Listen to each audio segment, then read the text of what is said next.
Bonjour. Weekly comic update. It hasn't been a bad week. Hasn't exactly been a bumper week.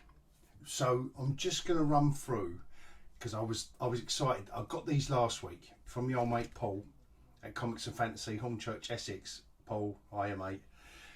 And I'm just going to show you a couple of back issues. I know I don't normally do this, but I picked up this bad boy. This is when Thanos went up against everyone, and this is what they did in the films. Like, translated it so well. But when they used to pack story in, Marvel 2-in-1 annual, absolutely spot on. And you know, one of the new when the new X-Men turned up, Marvel team up. Look at that, look.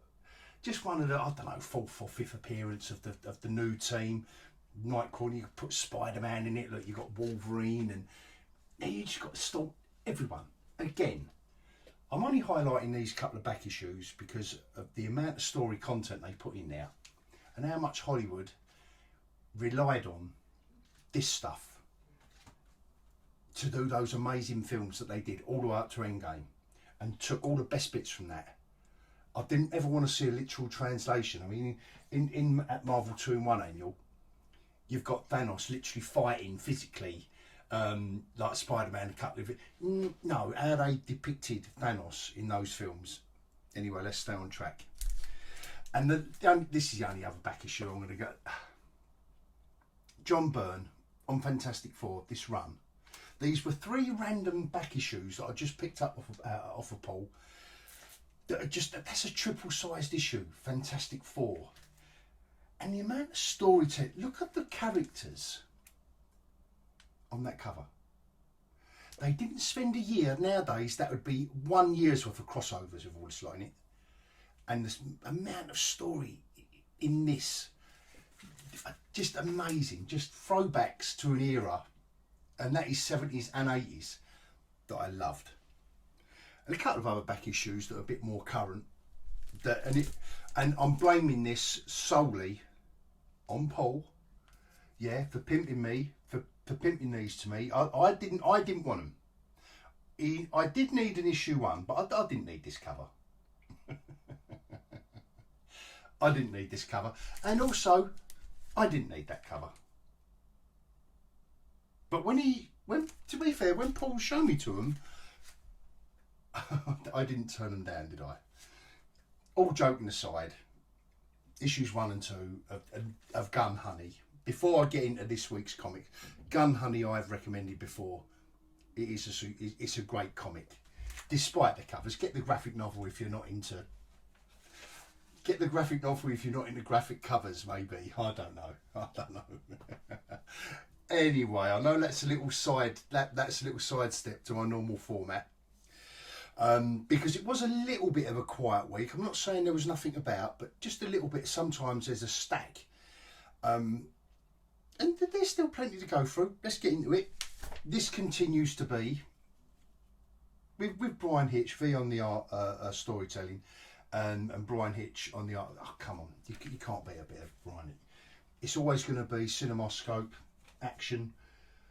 I'm not sure if I want to continue. I don't know if I want to see that forevermore in Venom. But I think his tenure, when it ends, that'll be a nice couple of volumes of stuff on Venom that has been a little bit of a maybe a sidestep from the typical, which I've really been enjoying. And I know I keep harping on about this. I'm not doing a deep dive into these ones. These are just the also rans this week. And, you know, what's the furthest place from here? This, again, continues to be, we're on issue 10 now, just continues to be proper solid storytelling and just artwork that suits the story. Image do seem to be picking up these team-ups of writer and artists that are working. A bit like the Spider-Man and X-Men team-up. You see what I did there? See what I did there? Oh, no, I only just thought that off the top of my head. I'm really diverting this week. I don't know why.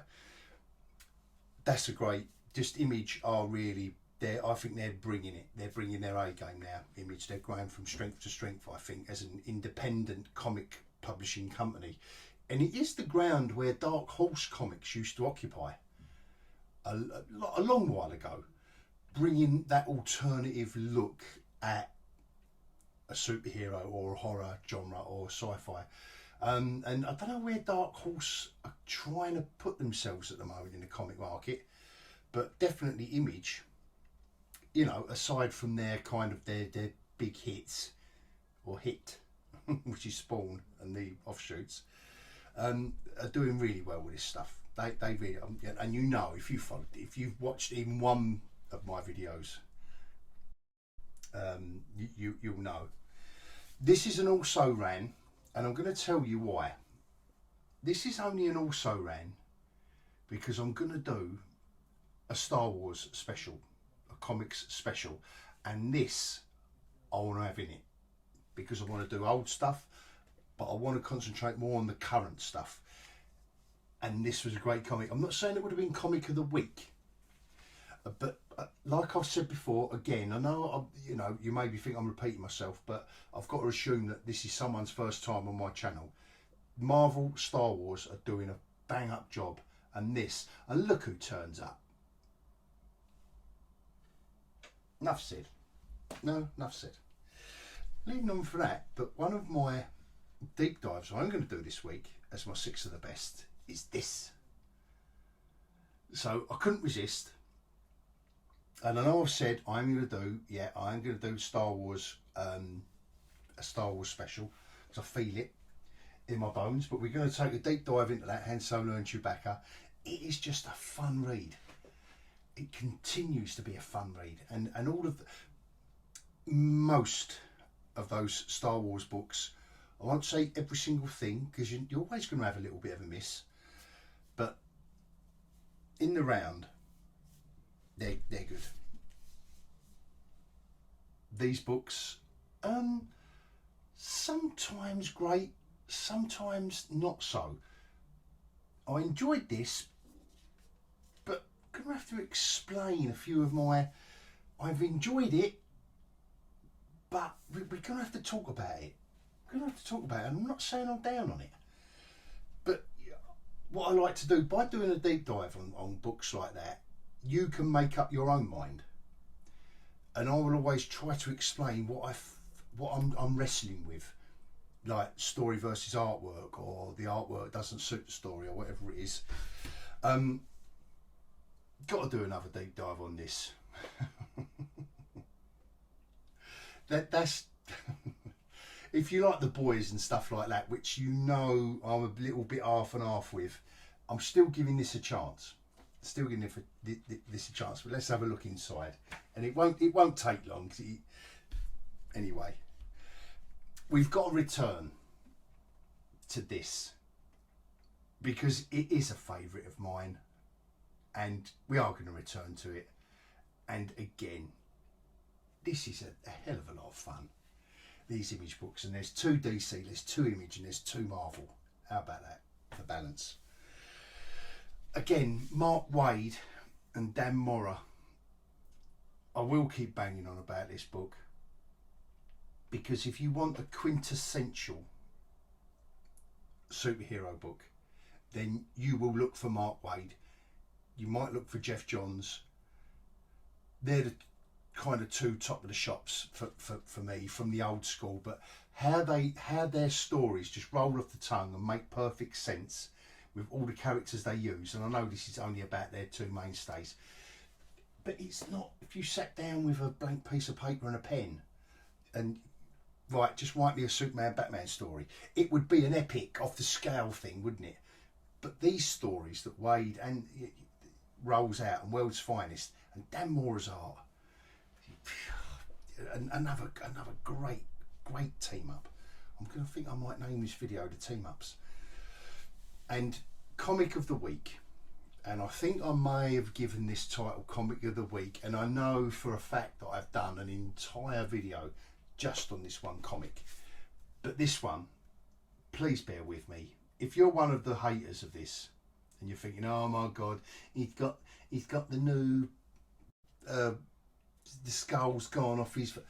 If you're one of them, then I'm probably not going to cheer you up. But if you've got an open mind and you haven't seen all my videos and all my waffle about Punisher at the moment, then just bear with me and let me show you what it's all about and where it's going.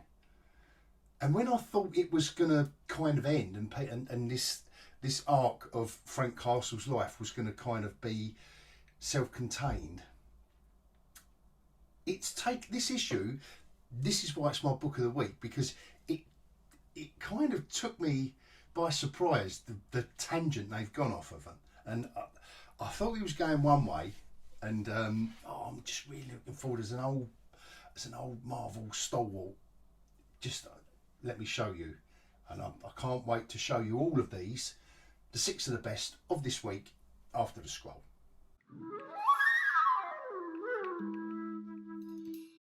Right, so let's get into it. Let's have some fun with Star Wars. Look, Han Solo and Chewbacca. It does exactly what it says on the tin. Look at the cover, look at the title, and they do not fail to deliver. I like that they do this in every single one of the Star Wars comics. Just a quick note. Look, I'm just looking forward to that. I don't care what anyone says, I just am. But anyway, let's get on with looking at this book.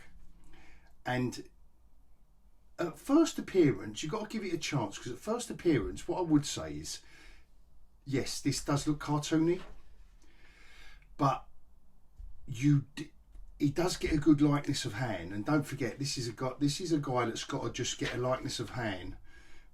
And in the other Star Wars comics, they've got to get a likeness of Leia and Luke and all the rest of them. And it isn't the easiest of jobs, but when you're in the flow of this title, I mean, this is issue 9, and this is just a romp. And they do go with the Chewie. You know, what they're saying is letting the audience know what Chewie is saying. And the script is so nicely done. It is literally Han Solo. You can hear Harrison Ford's voice. You really can. I'm really enjoying, and the pew pew pew in there when they do the lasers. I've got that is a nod and a wink to the audience, if anything is. But the storylines aren't stupid. Listen, you can hear me laughing, and I'm showing you the artwork in this book. All I'm saying is, if you want to go back to some fun Star Wars, you can do a lot worse than these books. You really can. And these are all stories set between the films, and just all the bits and pieces you want. And the dialogue, like I say, is so spot on for the character that from the film, including Chewie, to be fair, including Chewie. It's a good read, and you could say it's traditional, you could say it's standard, you could say it's cartoony, but give it a chance and you will enjoy yourself. But if you're a Star Wars fan, I wouldn't say this is a hardcore comic fan where you want to be, but there should be enough Star Wars fans in this world to enjoy this book.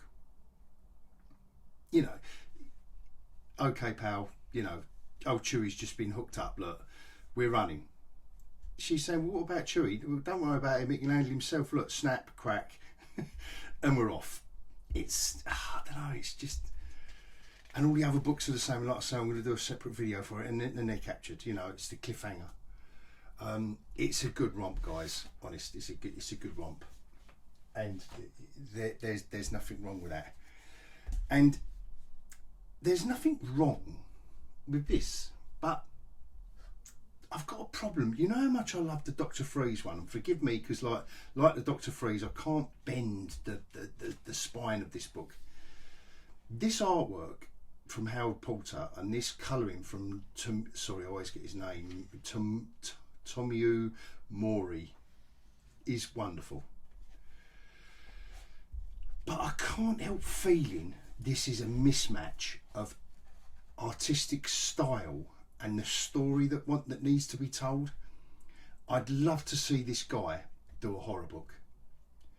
And the art and the colouring, there's nothing going wrong here. There is nothing going wrong with this book. Look at that. I mean, that's how you want to see a Bane. And without going into the story, you know, in a wrestling match, Batman versus Bane, and here he goes. I wasn't a fan of the 12 panel page, to be fair. I think it's too much. But they did give it the impact, they did give it the crack, look. And without kind of spoiling the story for anyone in this book, you know, I won't go into the conceit of that too much. But this kind of twisted anatomy, I don't want to put anyone off this book, because I enjoyed this, but I can't help feeling this is beautiful artwork, and the colouring as well. I can't help feeling, I mean, this looks like Frankenstein, which I think is maybe the effect that they wanted to go for. But I'm not sure if maybe in a Batman Elseworlds I might want it. But I'm not sure. I'm just not sure. But I'm not saying I hate it. You know, you can't call this guy a bad artist. It's a bit like Kelly Jones back in the day when he'd done the massive ears on Batman and stuff like that, and people were so down on it. And I'm not going to go that extreme. You know, obviously the colouring is beautiful, the artwork is beautiful, but I'm just not so sure if a Bat book of this kind requires this style. But I don't want to, like I say, I don't want to put anyone off. This is just my personal take, and this is in my top 6, by the way. This is one of my pick of the weeks, because it is a really intriguing storyline. But you know, look at the size of them. I know what they've done, but look, and then you get something like this that is beautiful and gothic. Look, I mean, it's wonderful, but it feels like an Elseworlds, but it's not. And if it is, I didn't get it. Honestly, I didn't get it. And obviously Bane is a twisted kind of, yeah, out of proportion figure. But I think Batman should have been done, not, like I say, not hating on it, and you can obviously hear the confusion in my voice, because then you get back to these silent moments, you know, there's some nice pacing in the story. So like I say, this isn't a bad book because it's in my pick of the week. You know, this is glorious. But perhaps I'm just looking for some feedback from you lot to say, well, you know, I like the artwork, or it did suit Bane to be like that, and you know, I got it, I understood it. And again, the colouring. Look at these 2 pages. Just on a positive note. You know, why I'm not hating on this book. I'm not hating on it. I just want to discuss things with you guys. Look at what a beautiful colouring job that is. And how balanced those 2 pages are. You know, with stuff like this, it's really, really nicely done. And again, you're on a different colouring. There's a lot going on here, and I will keep banging on about colouring until someone tells me to stop. And I'd love, again, like I've said before with some of these artists like Dan Mora, I'd love to see the black and white. Stuff, and this was really nicely handled. But like I say, this is a good book. If you like Bane, if you like Batman, obviously you've got to like Batman if you want to get these One Bad Day books. So, and you know, like stuff like this, Splat. I don't know whether it's. I love stuff like this, but I don't know whether it's working here. There was something a bit jarring about some of this book that I don't know what it is that I was finding, you know. But if you're getting it, if you're loving it, you know, please let me know. But I think I've shown enough of that book. I won't get to the end of it. But again, these One Bad Day books, very nicely packaged, very nicely done, cardstock covers, and that's a great cover to sell a book, by the way. yeah, it'd be nice to find out if anyone else is kind of conflicted over that book. And conflicted isn't anything that I am with this. I think I did issue 1, so I'll only do a quick run through of this, which is yes. The one thing I do love is this price point. I've got to admire Image and Mark Millar and Ramirez, because obviously these will be co-creators and owners of this nightclub. So it's down to everyone involved. Full marks to them. Again, a glorious cover. I think in these 2 issues, I mean, this is a beautiful workout for the artist, I will say, and I do like a story that is sequential art and not a lot of words, because some comics these days can be a lot of words. And there's not a lot going on here. This is just an intro to the main character's 2 friends, and it's a vampire story. It's a little twist on it, isn't it always? But I'm enjoying these books. But I think what I'm trying to get, I do like this motif with the one tooth out. Basically, he's turning his 2 mates. He's trying to convince them that vampirism is the way, being vampire superheroes is the way. And very manga. I don't know about you, but I thought this was that had a kind of manga feel to it, which again isn't anything. It's just zooming us into her eyes, and then they fade. So it's typical vampire tropes. And again, nice page turning from the intensity of that into nighttime, the more subdued stuff. So really did enjoy it. And then obviously, like, this staple was here with Midpoint, and the 3 of them now are superhero vampires, the 3 friends from the first issue. So this is a romp along the lines of The Boys, and you know, that grounded, if in the real world what would happen. This was and it does make you laugh, like the kind of story arc this is, and he's trying to tell them, like, teach them how to use their powers, and you know, poof, she's disappeared into a whole herd of bats, or whatever you call it, a swoop of bats, I don't know, or a flock of bats. Maybe someone can get back to me in the comments about that. So yeah, and the bit I did like was when one of the guy who'd been bullied in issue 1 goes back to the team, and you know, there's a lot of ways this can go. He's been bullied by the jock at school in issue 1, and there's a lot of ways it could have gone, and spoiler alert, but you know, we're not talking about saving lives here, are we? Smack. That's all he does. And that little motif again of the tooth hanging out, which I did enjoy. So again, a nice little romp. It's light, this book, but that doesn't mean it, and at this price point, you know, I would try 3 or 4 titles of light stuff that I would never. Beautiful price point. Got to praise everyone involved for that. That would encourage a lot of issue 1s and 2. I don't know how long they're going to carry that on, but it would encourage a lot of people to pick books up. If you had the first couple of issues, try out issue 1.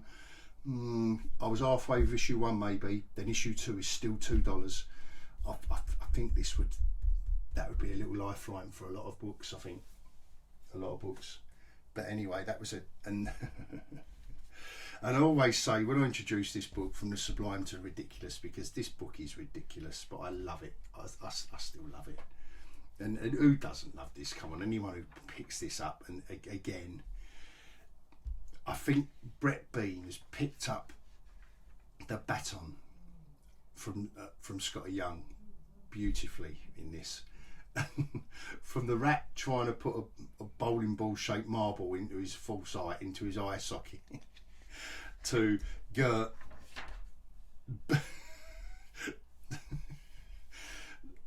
somehow doing away with the bird. Just look at this art. Just breathe it in. Just breathe this stuff in. It's Scotty Young is really getting into his groove at the moment with this stuff. From Twig to this, you know, his writing ability and like I've previously mentioned, Image teaming up artists, or maybe it's Scotty Young teaming himself up with artists and then going to Image. But I'm hoping that they're all working together to get the best package available, because this is a package, you know, this is pure I Hate Fairyland all day long. And it's belly laughs that doesn't mean anything. You know, there's, like I've moaned about Spider-Man recently in the past couple of weeks, that there's no consequences. Well, you know there aren't going to be any in this, but this isn't the book for it. If that does that make sense to anyone other than me? You know, this stuff here. Oh, they must be laughing all day long writing and drawing this stuff and colouring it. It is. And like I say, stuff like this, worthy successor to Scotty Young. I'm not sure if he might do some roughs, or whether Brett has really taken a leaf out of his book and tried to make it, you know, because the Scotty Young artwork, this is what he would have, you know, it is what he would have done. So I don't know if he has given him a little prod with layouts and that, but nevertheless, even the splatter, the back page splatter in this, so you've got the panels, look, but you've got the splatter behind this battle scene. I don't know, I just find it funny. I really do, and it's, you know, you've got to have a bit of a light-hearted one in all this, and that just still makes me laugh. The one big massive eye.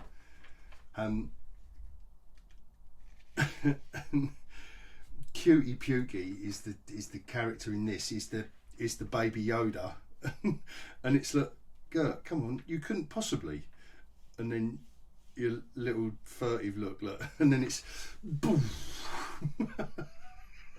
Just go and have a drink. And what's wrong with you two? It's like, are you too fluffed up over what I did to Cutie Pukey? Look, I'm not sure I can process any of it, and that's from the rat that sent to spy on them. So yeah, it's just a lot of fun. You know, we're only issue, what is it, 4, 3 or 4? 3. It's only issue 3.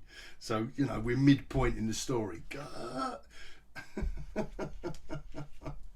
So, yeah, just always recommend that.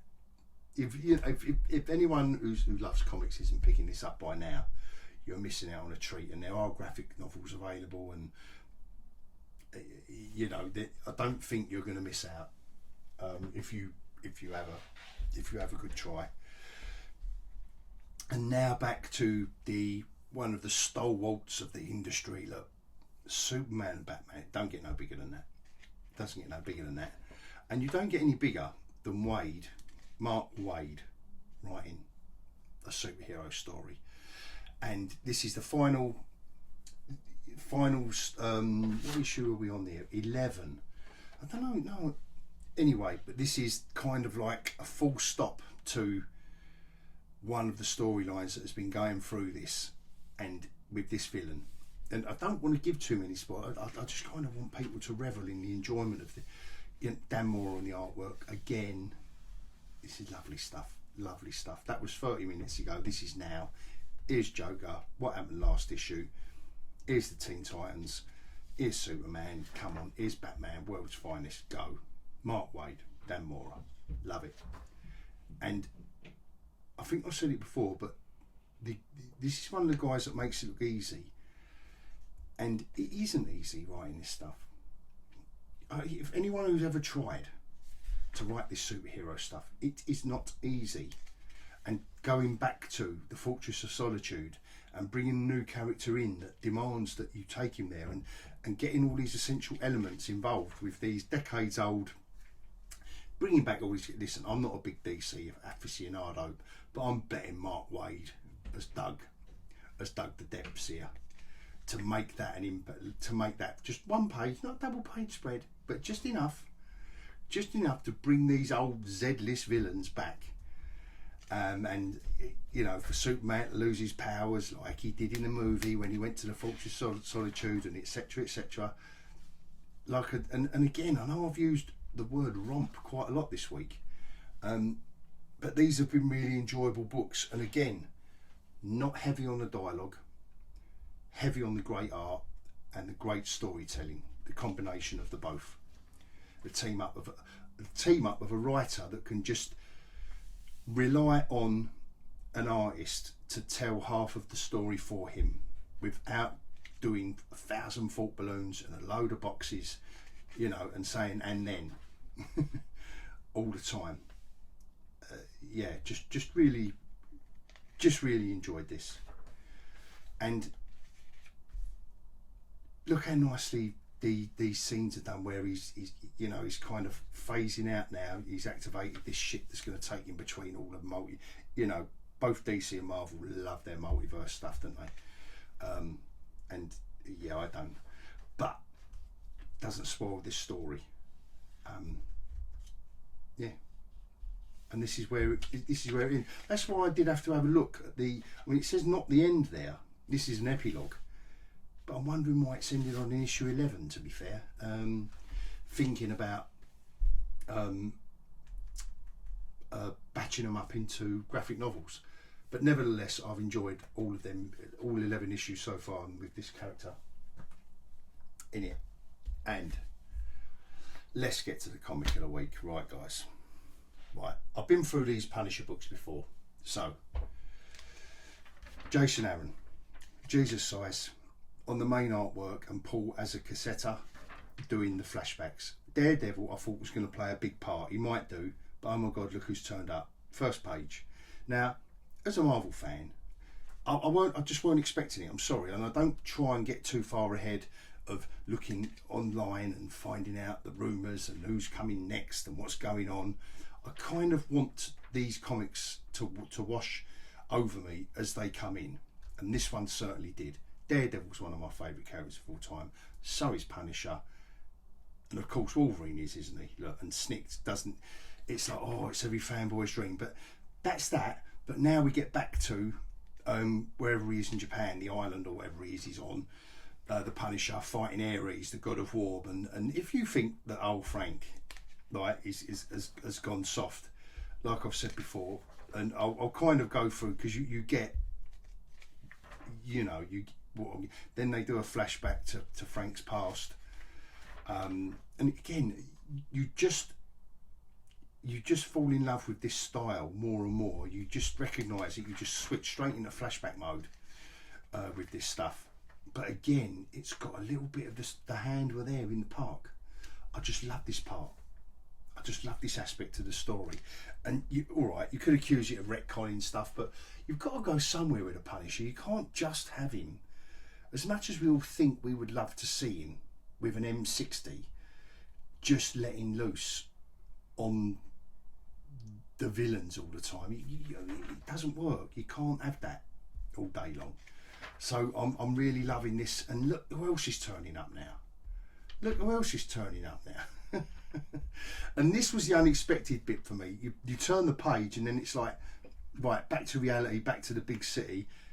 Oh, Black Widow and Captain America turned up now. Oh, they're talking about it. Like, he's creating waves, his old Frank, and his battle with Ares, and what he's doing with the hand and the fist of the beast and all this, you know, all this mystical stuff but they're doing it really well. And I know everyone's having a fit over this symbol, but this is just a great story arc. I'm sorry, and I've followed Punisher since day one, and I mean that, since day one.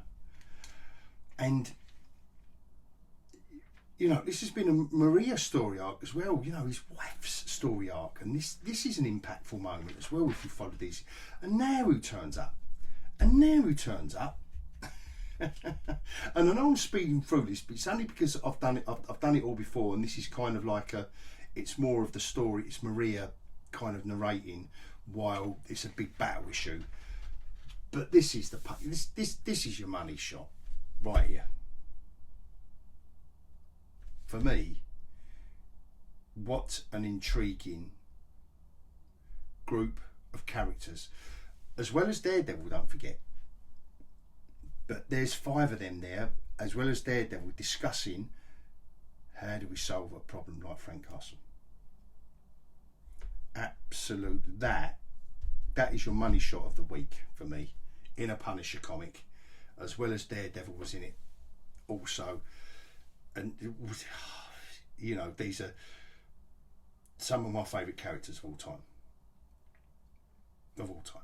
So I will leave it there. I'm going to leave it there on obviously the book of the week. I don't know what cover of the week would be. I don't think that's cover of the week. Good cover, good artwork, don't get me wrong. That's usual. Let's go through them. I'm just going to work back. I don't know what cover of the week would be, you know. In a way, I think for an intriguing, mysterious cover to invite you into a book that is probably going to be unexpected for you, you know, a post-apocalyptic tale. Maybe that's what. Yeah, I'm going to go with that as cover of the week, non-traditional. But that, like I say, that they've been doing a good job of these One Bad Day books, and that's a sensational cover, I think. And on that note, I will bid everyone adios.